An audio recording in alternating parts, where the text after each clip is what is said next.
She fired the shot before I even saw her come out from behind the bushes.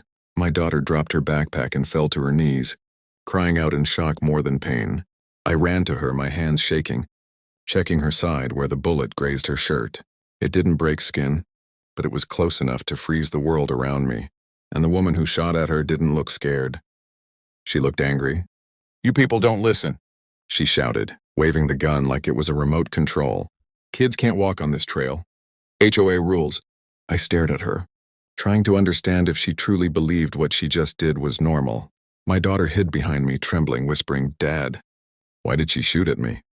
The woman pointed the gun again, her chin raised like a queen giving orders. "This is private property." "My property. I told you before your kid steps on this path again, I handle it myself." The insane part?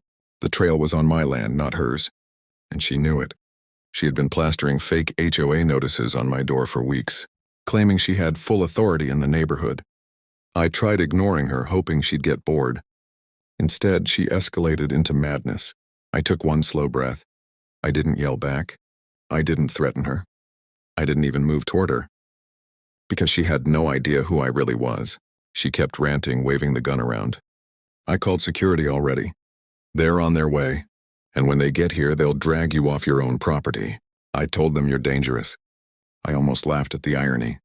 She didn't call real security.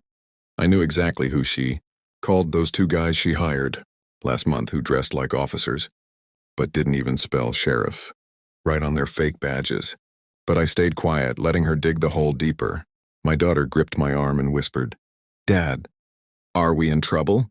I kept my voice low, steady. "Not us, sweetheart." Karen's face twisted when she heard that. "Oh, and why not? Who do you think you are?" I stepped in front of my daughter, lifted my phone, and hit one button, the one no one in my neighborhood knew existed, the one that sent a silent alert straight to dispatch. Her eyes flicked to my hand, confused. "What are you doing?" I finally spoke the line that froze her where she stood. "You just fired a weapon at a child," I said, keeping my voice calm. "And you did it in front of a police officer." She blinked fast. Liar. But the way her hand shook told me she already feared the truth. Somewhere down the road, sirens began to rise. Not her fake security. Not her hired actors. The real ones.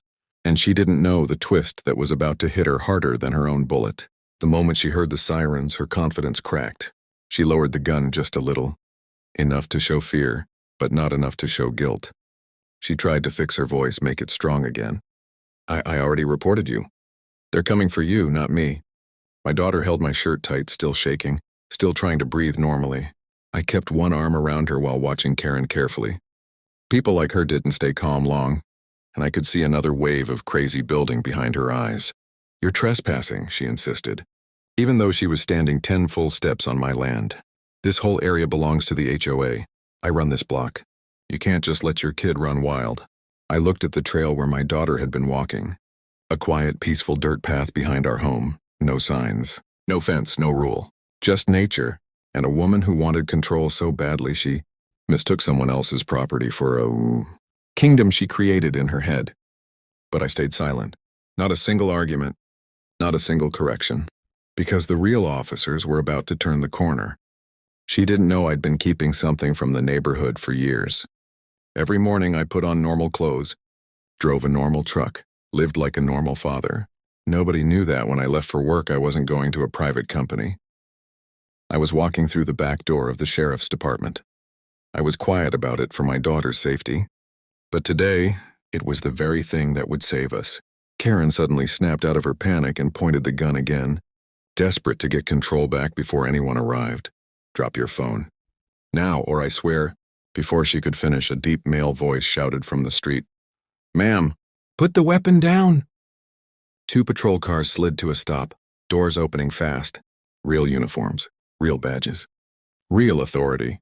Karen froze, then spun toward them with wild eyes. No, he's the problem," she screamed, pointing her gun at me, then at them, then back at me. "He's dangerous. He threatened me. He sent his kid to attack me."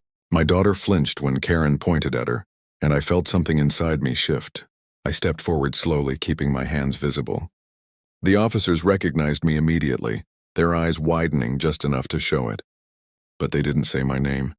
They followed my lead. Sir, one of them said, would you like to file a report? Karen's face twisted in confusion. Why are you talking to him like that? He's not even allowed here. I met her eyes, letting her see what she had been blind to all along. This is my land, I said softly. This is my daughter. And you just committed a felony. Her jaw dropped. No, he's lying. I'm the HOA director. One officer cut her off. Ma'am, the HOA dissolved last year. You were notified by mail. She blinked, stunned. What? And the property line ends at your fence, the other officer added. You're way over it. Karen's entire world collapsed right in front of her.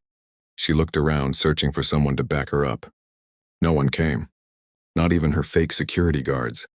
But the biggest twist hadn't hit her yet, because she still didn't know who I actually was, and she was seconds away from finding out in the worst possible way.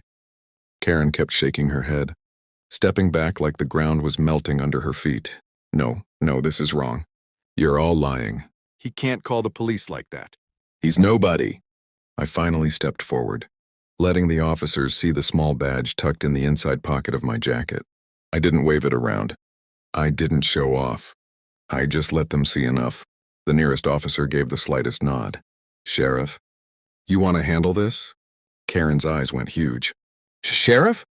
No, he's not. He's not anything. I looked straight at her.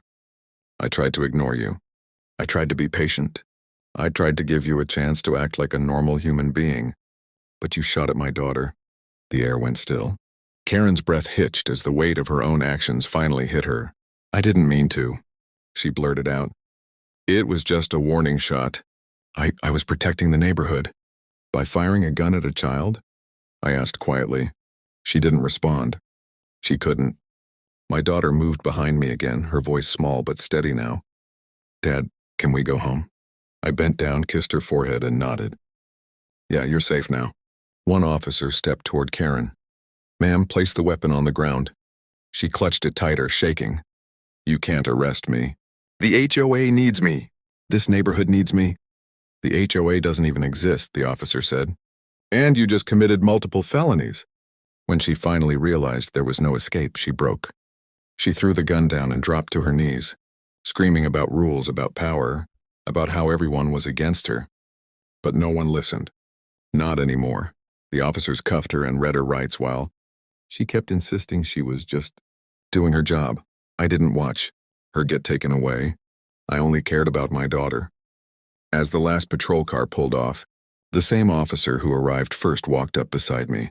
You did the right thing calling it in. She could have hurt someone for real next time. I nodded. She almost did. My daughter slipped her hand in mine, her voice quiet.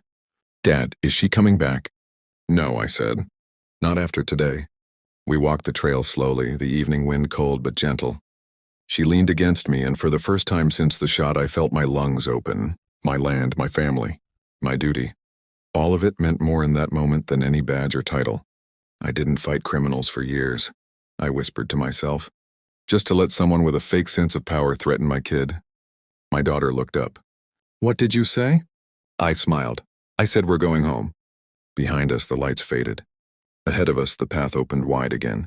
Peaceful, untouched hours. And I made a silent promise that no one, not a fake HOA, not a bully, not a woman with a gun, would ever make my daughter feel unsafe on her own land again. Justice was served. Family was safe. And the land stayed free.